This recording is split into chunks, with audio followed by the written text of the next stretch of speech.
पुण्यावर नेहमी आरोप व्हायचे. सर्वाधिक वेगाने विकसित होणारं शहर हे आपलं पुणे शहर आहे.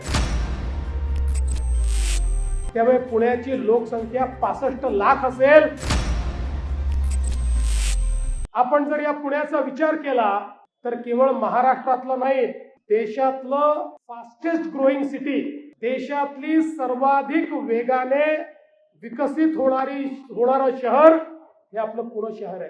पुणे असेल, पिंपरी चिंचवड असेल, पीएमआरडीएचं क्षेत्र असेल, प्रचंड वेगाने या ठिकाणी विकास होतोय. आणि पुण्याचा विचार केला तर जवळपास 500 चौरस मीटरचं आपलं पुणे एक प्रकारे महाराष्ट्राच्या अर्थव्यवस्थेचं ग्रोथ इंजिन म्हणून या पुण्याकडे आपण पाहतो. जवळपास आपण विचार करा पुण्याची वाढ कशी आहे. 2011च्या जनगणनेमध्ये हे पुणे 32 लाख लोकांचं होतं. आज अंदाज असा आहे पुढच्या वर्षी जेव्हा जनगणना संपेल त्यावेळी पुण्याची लोकसंख्या 65 लाख असेल.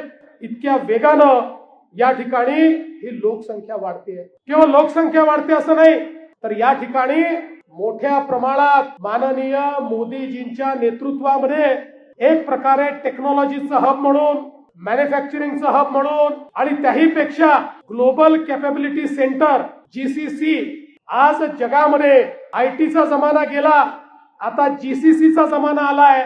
आणि आपल्याला कल्पना आहे 2017 साली या महानगरपालिकेची सूत्र तुम्ही भारतीय जनता पक्षाच्या हातात दिली आणि आज जो पुण्याचा विकास आपल्याला दिसतो आहे हा 2015 नंतर आणि 2017 नंतर झालेला दिसतोय. मगाशी दादा सांगत होते पुण्याच्या मेट्रोच्या संदर्भात घोषणा अनेक झाल्या पण चर्चाच सुरू होती. ती मेट्रो काही पुढे जात नव्हती. पुण्यानंतर नागपूरच्या मेट्रोची घोषणा झाली, तिचं कामही सुरू झालं पण पुण्याची मेट्रो अडकली होती. या ठिकाणी आम्ही ठाम निर्णय घेतला आणि कोणाचंही ऐकायचं नाही ठरवलं आणि त्या ठिकाणी मेट्रोचं काम आम्ही सुरू केलं. आज मला सांगताना आनंद वाटतो 110 किलोमीटरचं मेट्रोचं नेटवर्क हे पुण्यामध्ये आज आपण करतोय आणि त्यातलं 33 किलोमीटरचं नेटवर्क हे आपण पूर्ण केलंय. 24 किलोमीटरचं आता अंतिम टप्प्यामध्ये आहे. आणि एकदा हे सगळं नेटवर्क पूर्ण झाल्यानंतर पुण्यामध्ये दळणवळण जे आहे हे अत्यंत सोपं होणार आहे. त्या ठिकाणी कुठलीही अडचण दळणवळणाची पुण्यामध्ये राहणार नाही. अशा पद्धतीनं पुण्याचं काम आपण हातामध्ये घेतलेलं आहे. आज आपलं पुण्यामध्ये सत्ता आल्यानंतर या पुण्यामध्ये मोठ्या प्रमाणात पिण्याचं पाणी असेल, सांडपाणी असेल, याच्या अनेक योजना आपण सुरू केल्या. जवळपास 12 एसटीपीची कामं आपण पुण्यामध्ये सुरू केली. पुण्यासारखं इतकं महत्वाचं शहर पण या शहरातलं सांडपाणी, घाणपाणी मुळामुठेत जात होतं. या ठिकाणी आपल्या नदी नाल्यांमध्ये जात होतं. कुठेतरी इतकं महत्वाचं शहर पण पर्यावरणाची हानी होत होती, जलस्रोत प्रदूषित होत होते. आणि म्हणून 1100 MLD एवढ्या ट्रीटमेंटची व्यवस्था असलेले एसटीपी या पुण्यामध्ये आपण तयार करायला हातात घेतले आणि त्यातनं पुण्याला एक सस्टेनेबल शहर म्हणून कशा प्रकारे विकसित करता येईल याचा प्रयत्न आपण सुरू केला. रिव्हरफ्रंट डेव्हलपमेंट आपण चालू केलं.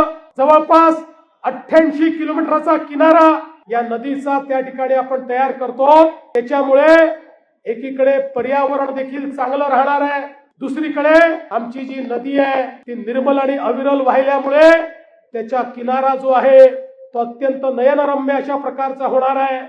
एक प्रकारे पुढच्या काळामध्ये मोठ्या प्रमाणात टुरिस्टचं अट्रॅक्शन आणि टुरिस्टचं सेंटर म्हणून हे रिव्हरफ्रंट डेव्हलपमेंटचं काम चाललंय. याच्यामुळे पूर नियंत्रण देखील होणार आहे आणि सौंदर्यातही भर पडणार आहे. आज आपण जर बघितलं तर पुण्यामध्ये जवळपास 3000 कोटी रुपयाची पिण्याच्या पाण्याची योजना आपण सुरू केली. 24/7 ची योजना, ज्या योजनेमध्ये पुण्यावर नेहमी आरोप व्हायचे की पुणेकर हे 2 महानगरपालिकेचं पाणी एकटेच वापरतात. पुण्यामध्ये मोठ्या प्रमाणात पाणी वापरलं जायचं पण तरी देखील इतकी असमता होती, इतकी विषमता होती. पुण्याच्या काही भागामध्ये पिण्याचं पाणी हे 24 तास मिळायचं आणि काही भागामध्ये दिवसभरामध्ये तासभर देखील पाणी यायचं नाही. आणि म्हणून आपल्या महानगरपालिकेत आम्ही निर्णय केला, केंद्र सरकार, राज्य सरकार सगळ्यांनी मदत केली आणि आपण निर्णय केला 24/7 पिण्याच्या पाण्याची योजना आपण सुरू केली.